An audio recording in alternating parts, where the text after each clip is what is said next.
Sure. Here's a fictional 500-word story that blends storytelling with the topic: 9 vegetables seniors should never eat, health risks exposed, in a gentle and informative way.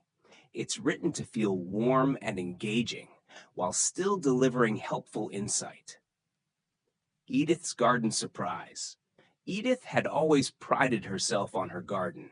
At 81, she still wore her big sun hat, dug up weeds with a stubborn sort of grace, and grew everything from carrots to kale. Her friends at the senior center often asked her for recipes and gardening tips. But last spring, something started to change. She felt more tired than usual. Her joints ached more than they used to. One day after lunch, she had a strange bout of dizziness and a fluttering heart. Her daughter, worried, took her to the doctor. After a few tests, the doctor sat with Edith and gently asked, "Tell me everything you've been eating lately, especially from the garden." So she did. She listed her beloved spinach salads, her pickled beets, raw tomatoes from the vine, even her famous sautéed eggplant dish. That's when the doctor leaned in and explained something Edith hadn't known. Not all vegetables are good for seniors. Some can actually cause harm when eaten too frequently or in large amounts. Spinach, for example, is full of nutrients, but also high in oxalates, which can contribute to kidney stones, especially in older adults who may be more prone to dehydration. Beets, delicious, but very high in natural sugars, which can spike blood pressure and blood sugar levels. Then came the shockers. Tomatoes, though a staple in Edith's kitchen, are acidic and can cause inflammation in those with arthritis or sensitive stomachs. Eggplant and peppers, both part of the nightshade family, were also on the caution list, known to worsen inflammation for some people. Edith raised an eyebrow. "You mean my ratatouille is dangerous?" The doctor chuckled kindly. "Only if you eat it every day, Edith." He also warned about raw cruciferous vegetables like broccoli and cabbage, which can interfere with thyroid function when eaten in excess, something Edith didn't know. And rhubarb leaves, which she had once accidentally chopped into a pie, are downright toxic. Luckily, she caught that mistake before baking. Even asparagus, long praised for its health benefits, came with a note of caution. Its diuretic effect could cause issues with medications or hydration in older adults. And last on the list, sprouts like alfalfa, risky due to possible bacterial contamination, which seniors are more vulnerable to.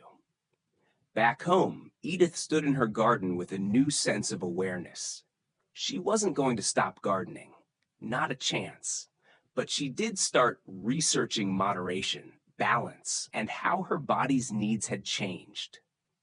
Now, she shares that knowledge at the senior center, showing people not just how to grow vegetables, but how to grow wisely. It's not about fear, she says. It's about knowing your body and making choices that help you thrive. Her salads still look beautiful. They just come with a dash of caution and a side of experience. Would you like this story turned into audio with one of our voices? Of course. Here's a 500-word continuation of Edith's story that deepens the emotional journey while reinforcing the theme of aging wisely and adjusting to changing health needs. As the seasons turned, so did Edith's relationship with her garden and with herself. She had always seen food as nourishment, yes, but also as tradition. Her recipes weren't just meals, they were stories. The roasted beet salad from her honeymoon in Italy, the spicy eggplant stew her late husband had adored, the rhubarb jam she made every spring for her grandchildren. At first, adjusting her diet felt like giving up little pieces of her past, but slowly, something shifted. Rather than mourning the loss of certain ingredients, she began exploring what her body truly needed now, not what it thrived on 20 years ago. She discovered new favorites: roasted fennel, lightly sautéed zucchini, and a turmeric-laced sweet potato mash that eased the stiffness in her joints. Edith also started working more closely with a nutritionist who specialized in elder care.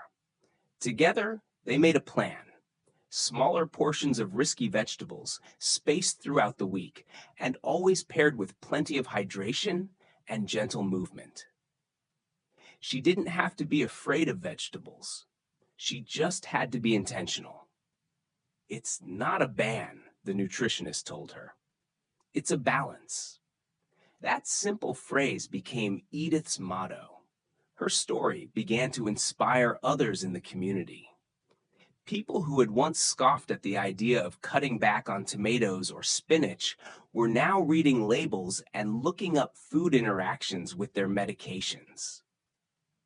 One man who had chronic arthritis reduced his pain simply by limiting his nightshade intake. Another woman who had struggled with high blood sugar found relief when she swapped daily beet juice for cucumber water. Edith was proud to help spark these changes, not because she was an expert, but because she was willing to listen to her body, her doctor, and the science. At the local farmers market, Edith even helped organize a booth for senior-friendly produce, where growers labeled items that might be problematic for older adults. It wasn't about fear, it was about empowerment. People deserved to know what they were putting in their bodies and how those foods might change in impact as they aged. She found herself repeating a simple line again and again: healthy at 40 isn't always healthy at 80. Still, there were days when she missed her old recipes. On those days, she'd make her eggplant stew, just a small batch, and enjoy it slowly, like a sacred ritual. Food, after all, was still joy, but now it came with mindfulness, with gratitude, and with a renewed connection to her health. And in that garden, the same one where she'd once grown everything without a second thought, she now planted with purpose. Fewer beets, more herbs, and always a little extra kale, not for her, but for the neighbors. Because Edith had learned something not everyone does: that aging isn't about restriction, but adaptation, and that even change can be delicious. Let me know if you'd like the full story converted into audio with one of our voice options. Absolutely. Here's a 200-word continuation to wrap up Edith's story with a thoughtful reflection. Edith's new approach didn't take away from the joy of gardening. It deepened it. She began keeping a little notebook where she jotted down how different vegetables affected her energy, digestion, and joint pain.